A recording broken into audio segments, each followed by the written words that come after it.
Hello everyone, this is AceCaie and today we will be doing another topic which is Nehru Report.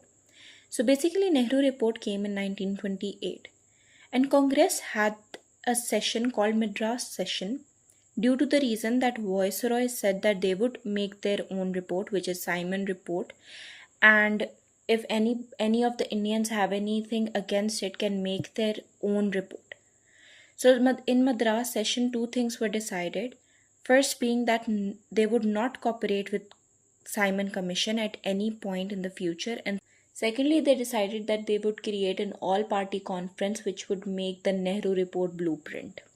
Nehru Report was introduced in 1928. Now Gandhi proposed the Nehru Report to the Viceroy, saying that if they would accept it in 1 year, it's okay. Otherwise, they would start the non-cooperation movement.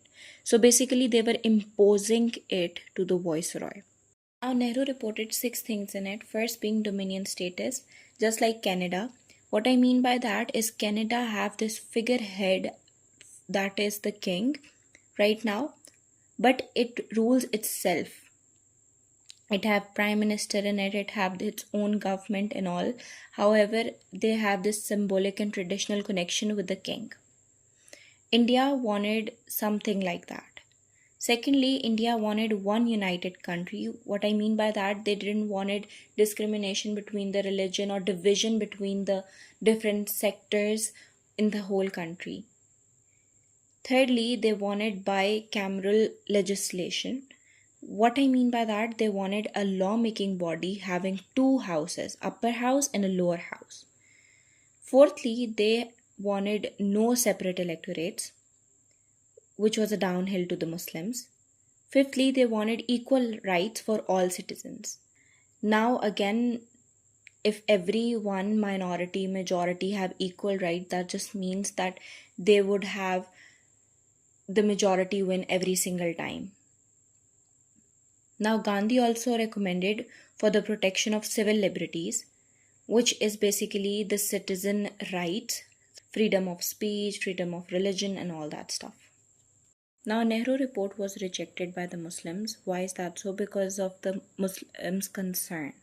Hindu majority would dominate Muslims in the political power because Muslims already were minority in it.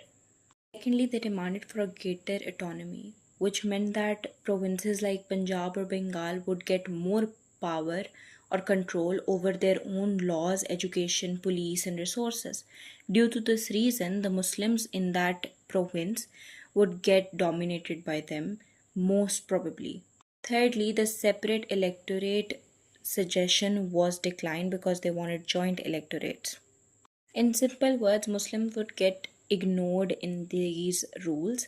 Thirdly, the provincial power. What I mean by that is that central government and provincial government rules were outlined and they weren't very defined, and due to the reason of having equal rights and no separate electorate, it clearly meant that in the assemblies, whether it's an upper house or a lower house, Hindu were majorities, so they would automatically win due to the reason of having no separate electorates. This caused confusion in various groups and it got against the Nehru report. Due to this reason, Jinnah introduced the 14 points. That's it. Thank you.